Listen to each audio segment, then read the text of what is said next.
Assalamualaikum warahmatullahi wabarakatuh. Apa kabar teman-teman semuanya? Semoga sehat dan berkah selalu. Pada kesempatan kali ini, Berkamas Ran Channel ingin membahas tentang burung murai batu lagi, teman-teman. Namun, sebelum kita memulai ke pembahasan intinya, teman-teman, saya tidak eh, bosan-bosan untuk mengingatkan bahwa sekarang Berkamas Ran hanya melayani konsultasi by kolom komentar. Kalaupun mau ada yang konsultasi by WA atau mau join ke member dan di dalamnya itu udah ada grup beberapa membernya, teman-teman bisa join ke member prioritas atau hanya member live saja, teman-teman. Karena eh, mungkin teman-teman yang udah nonton video saya belakangan udah tahu alasannya kenapa saya akhirnya membuat sistem member yang awalnya itu tadi saya freekan untuk konsultasi by WA, cuma sekarang saya bikin member. Nah, pada kesempatan kali ini saya akan membahas tentang burung murai batu yang nyepah. Jadi kalau saya lihat ada beberapa teman-teman yang masih suka salah prediksi tentang nyepah. Nyepah itu apa sih? Terus kenapa sih burung murai batu nyepah? Itu nanti akan saya jelaskan semua. Nah, biar teman-teman nggak gagal paham, simak terus videonya, jangan di skip-skip teman-teman.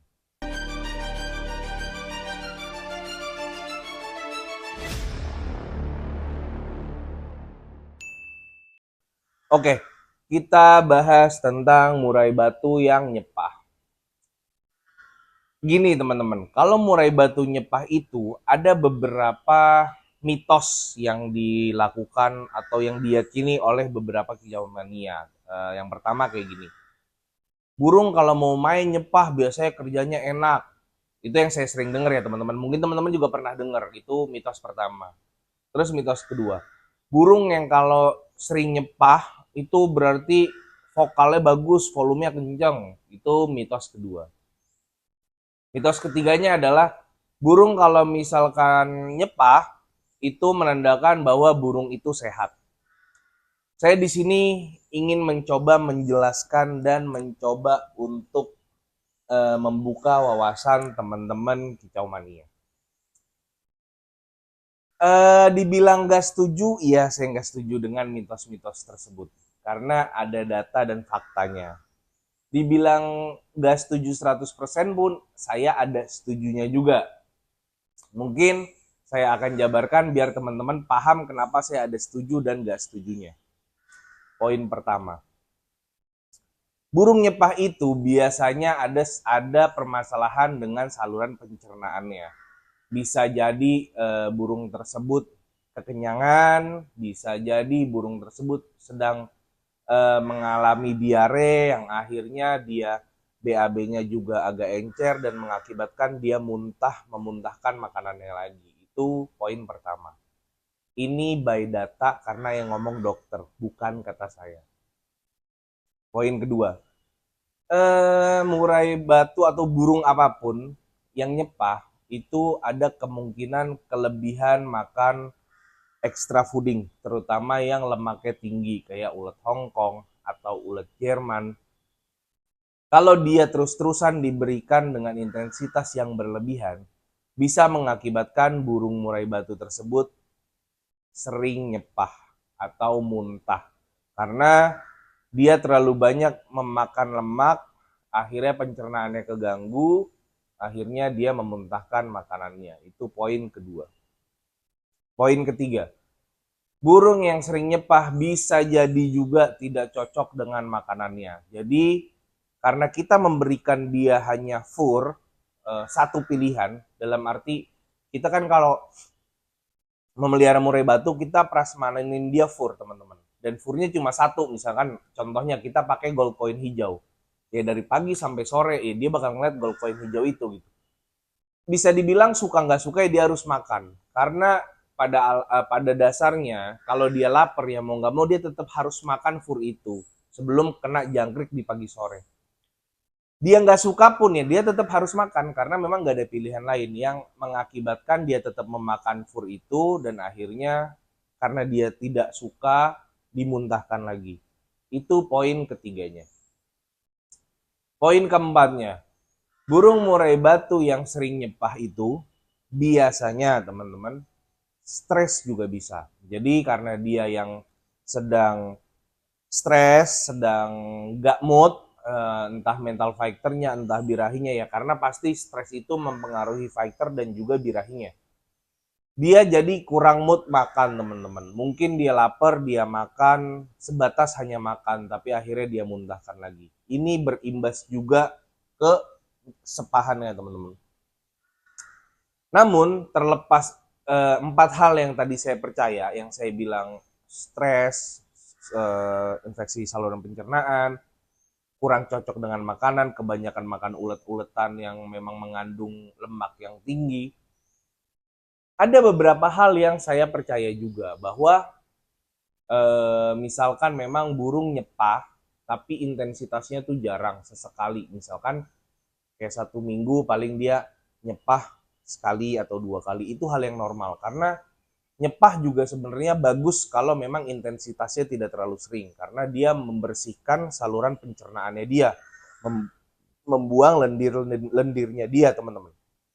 Saya percaya dengan mitos yang mengatakan sepahan itu mempengaruhi volume suara, karena yaitu yang saya bilang, dengan dia menyepahkan sisa makanan itu menarik lendir-lendir yang ada di kerongkongannya dia teman-teman. Itu yang juga mengakibatkan kalau dia neken atau dia bongkar materi atau dia buka paruhnya, suaranya akan lebih lantang karena sudah tidak ada penyumbatan lagi.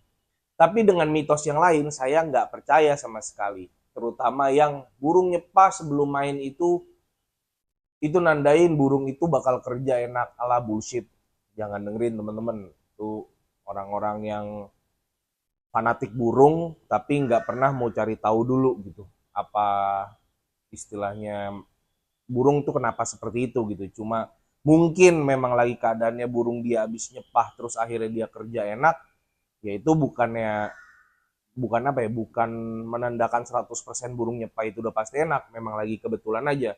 Tapi fakta dan datanya tuh ya memang nyepah tuh nggak ada sangkut pautnya dengan fighter dan emosi burung atau dia mau bongkar materi, bullshit lah seperti itu. Terus kalau mitos yang katanya burung sering nyepah itu sehat juga nggak ada.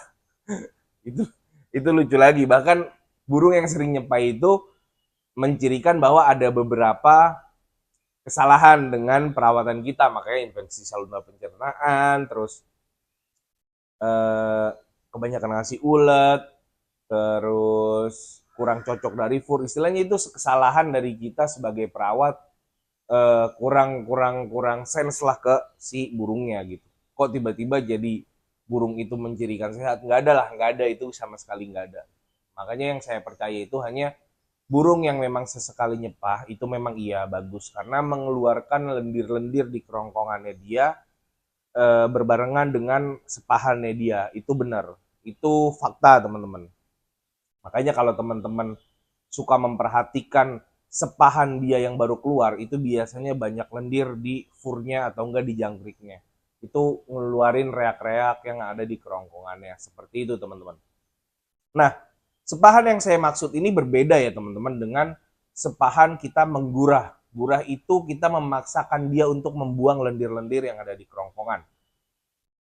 Sepahan yang saya bahas pertama itu adalah sepahan-sepahan yang memang dihasilkan dari makanan dia sehari-hari. Kalau gurah itu kan ada makanan tambahan yang memang mengkhususkan dia untuk mengeluarkan reak yang ada di kerongkongannya, teman-teman. Entah itu pakai obat gurah, entah itu pakai garam, entah itu pakai merica, entah itu pakai tolak angin gitu. Jadi mungkin saya bahas dulu. Saya pernah juga ngegurah pakai tolak angin. Berhasil gak berhasil?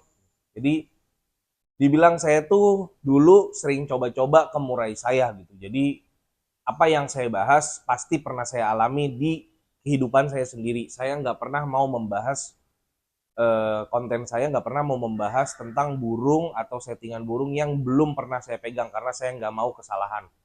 Yang memang saya tahu, yang saya pernah alamin, itu yang saya kasih tahu. Saya pernah gurah pakai kroto dicampur merica sedikit, pernah, dan hasilnya benar. dia ngeluarin reak juga. Pernah juga saya menggurah burung pakai tolak angin karena itu jahe, temulawak segala macam ada di situ, bagus buat kerongkongannya dia. Caranya saya olesin satu tetes di jangkrik, satu jangkrik ditetesin satu tetes tolak angin. Itu pernah juga pakai garam, pernah juga sampai detik ini saya masih pakai itu garam. Jadi berbeda teman-teman. Penggurahan dia nyepah karena penggurahan dengan sepah yang tadi saya bahas. Kalau penggurahan itu memang metode untuk memperlancar sirkulasi kerongkongannya dia. Bisa bebas dari lendir-lendir ataupun memang dia lagi mengalami serak teman-teman. Gurah itu banyak metodenya. Teman-teman bisa beli obat gurah juga. Banyak sekarang obat gurah yang bagus-bagus kayak obat gurahnya Om Bolang saya pernah coba juga, itu juga bagus. Obat gurahnya T plus itu juga saya pernah coba, itu juga bagus. Cuma kalau saya karena memang maunya yang simpel-simpel aja dan saya pernah coba dengan 3 hal tersebut yang tadi saya kasih tahu, jadi saya sekarang pakai yang alami-alami aja, saya nggak beli obat gurah. Cuma balik lagi ke teman-teman, mau yang simpel atau mau yang memang beli dan memang udah ada risetnya, itu terserah, balik lagi tergantung teman-teman nyamannya seperti apa. Seperti itu. Jadi masalah sepahan ini tidak ada sangkut pautnya dengan sehat burung. Maksudnya burung itu menandakan sehat, nyepah melulu. Terus tidak ada sangkut pautnya dengan burung yang nyepah itu eh, nandain dia siap tempur, dia siap main. Itu lucu kalau menurut saya. Saya bisa debatin orang yang menganggap begitu dari awal, dari pagi sampai sore juga saya jabanin. Karena lucu menurut saya. Nggak ada sangkut pautnya burung nyepah dengan top perform di atas. Poin ketiganya, saya setuju kalau burung yang nyepah itu ada sedikit manfaatnya untuk melonggarkan kerongkongannya karena lendir-lendir di kerongkongan atau di tenggorokan dia bisa keluar berbarengan dengan sepahan tersebut. Mungkin cukup sekian dari saya Berkamastran tentang pembahasan burung nyepah dan kenapa biar teman-teman juga bisa cepat menangani burung yang terlalu sering nyepah gitu. Jadi balik lagi sekali lagi nggak ada sangkut pautnya sepahan burung dengan permainan burung di atas gantangan. Mungkin cukup sekian dari saya Berkamastran. Assalamualaikum warahmatullahi wabarakatuh.